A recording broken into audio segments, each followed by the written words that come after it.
రామకృష్ణారెడ్డి, నీ పిల్లి శాపనార్థాలు, నీలాంటి దుర్మార్గులు, ఈ సజ్జల రామకృష్ణారెడ్డి అవ్వచ్చు, ఈ వైవి సుబ్బారెడ్డి అవ్వచ్చు, ఈ దుర్మార్గులంతా కూడా జగన్మోహన్ రెడ్డితో దుష్ట చతుష్టయంగా తయారయ్యి ఈ దుర్మార్గులంతా కూడా ఈ 1000 కోట్ల దోపిడీకి భాగస్వాములై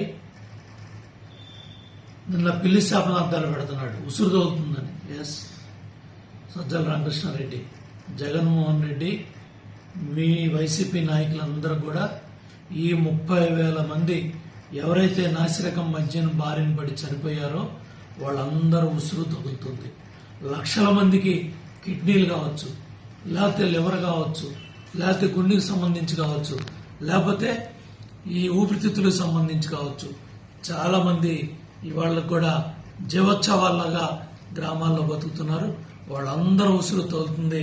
ఇది కుట్రపూరితమైన కేసు అని, ఇవన్నీ కూడా మళ్ళీ మేము వస్తామని పిచ్చి మాటలు పిచ్చి ప్రలాపంలో పేలుతున్న ప్రతి ఒక్క నాయకుడికి చెప్తా ఉన్నాను. జగన్మోహన్ రెడ్డి పార్టీ పని అయిపోయింది.